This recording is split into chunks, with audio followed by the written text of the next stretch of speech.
Saya mencatat tentang istilah tersebut, dan Anda mungkin berpikir bahwa Anda tidak ingin mendengar apa yang para rasul katakan. Ada pernyataan bahwa Yesus disebutkan, tetapi juga dinyatakan bahwa Yesus bukanlah Anak Allah. Sekarang, saya ingin mendengar komentar Anda tentang dua bagian kitab suci di mana Yesus berbicara. Pertama, Yesus bertanya kepada murid-muridnya, "Menurut banyak orang, siapakah aku, Anak Manusia ini?" Kemudian dia melanjutkan, "Menurut kalian, siapakah aku?"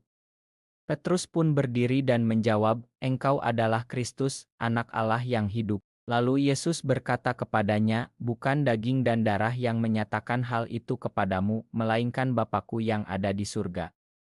Bagian ini menjadi ondasi penting dalam keyakinan Kristen, meskipun berbeda dengan sudut pandang dalam Islam. Selanjutnya, Yesus ditanya, "Apa inti dari hukum itu?" Dia menjawab, "Tuhan, Allahmu adalah satu, dan kamu harus mengasihi Tuhan dengan segenap hatimu." Jawaban ini menyentuh inti pertanyaan dari orang yang bertanya, menyoroti pesan universal yang mendalam. Yesus juga berkata, "Tuhan berkata kepada tuanku, duduklah di sebelah kananku, sampai musuh-musuhmu kuletakkan di bawah kakimu."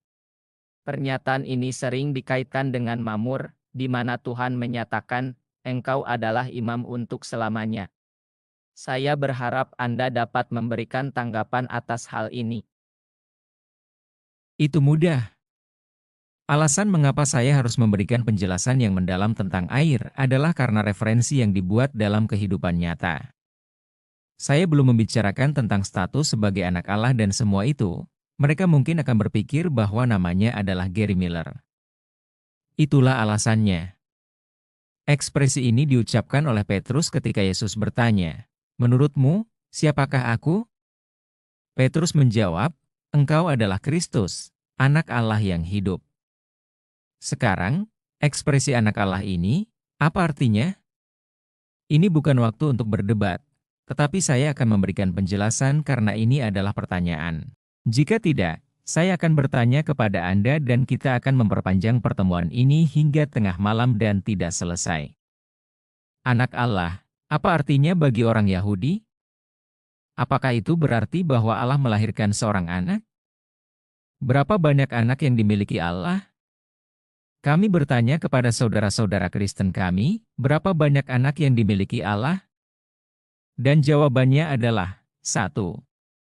Sayangnya, Anda tidak tahu Alkitab Anda. Dalam Injil Lukas pasal 3, Anda dapat membaca silsilah Yesus, dan dikatakan bahwa Adam adalah anak Allah. Jadi, apakah itu berarti bahwa setiap anak Allah sama seperti Yesus Kristus? Yesus berkata bahwa semua orang baik, sebanyak mereka yang dipimpin oleh Roh Allah, adalah anak-anak Allah.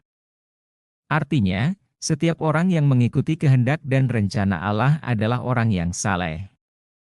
Dalam bahasa orang Yahudi, dia adalah seorang anak Allah. Kemudian, Anda membaca dari kitab Kejadian pasal 6 ayat 3, dikatakan bahwa anak-anak Allah melihat bahwa anak-anak perempuan manusia itu cantik, dan mereka mengambil mereka sebagai istri, semuanya yang mereka pilih. Berapa banyak anak Allah yang ada? Banyak. Dalam kitab Keluaran, Allah berkata, "Israel adalah anakku, bahkan anak sulungku." Dalam kitab Yeremia, Allah berkata, "Efraim adalah anakku, bahkan anak sulungku." Dalam kitab Mazmur, Allah berbicara kepada Daud, "Aku akan menyatakan ketetapan kepadamu, engkau adalah anakku, pada hari ini aku telah melahirkan engkau."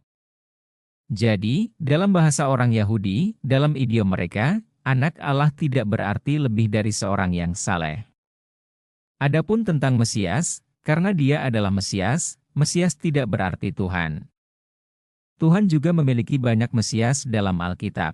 Kata Mesias dalam bahasa Ibrani bahkan diterapkan kepada Koresi, seorang penyembah berhala.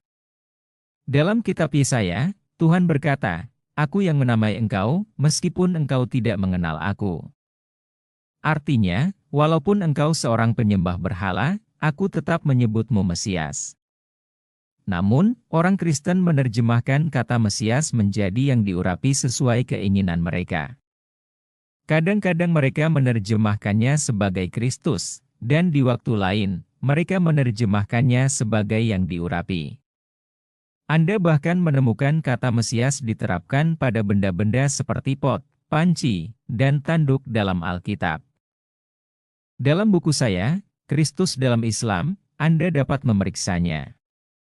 Ada lusinan tempat dalam Alkitab di mana segala sesuatu digambarkan sebagai Kristus atau Mesias. Namun, dalam terjemahan mereka, penerjemah menipu orang dengan mengganti kata Mesias menjadi yang diurapi, sehingga memberikan kesan yang berbeda. Dalam bahasa Yunani, Mesias diterjemahkan sebagai Kristos. Pertanyaan kedua adalah tentang Mazmur. Sekarang, nubuatan ini seolah-olah diterapkan kepada Yesus sebelum dia lahir. Datanglah, aku akan membuat engkau duduk di sebelah kananku, dan menjadikan musuh-musuhmu tumpuan kakimu. Namun, itu tidak pernah terjadi. Siapa musuh Yesus? Siapa musuh-musuhnya? Siapapun akan mengatakan kepada Anda, orang-orang Yahudi. Mereka masih ada, berkeliaran di Timur Tengah, memberikan masalah tak berujung kepada bangsa saya. Mereka membuat Amerika Serikat seperti anjing yang mengikuti perintah. Israel adalah ekor, dan Amerika adalah anjingnya. Kemanapun ekor itu bergerak, anjing itu mengikutinya. Siapa musuh Yesus? Mereka masih ada. Lalu, di mana Yesus? Duduk di sebelah kanan Tuhan, menunggu apa? Menunggu musuh-musuhnya menjadi tumpuan kakinya.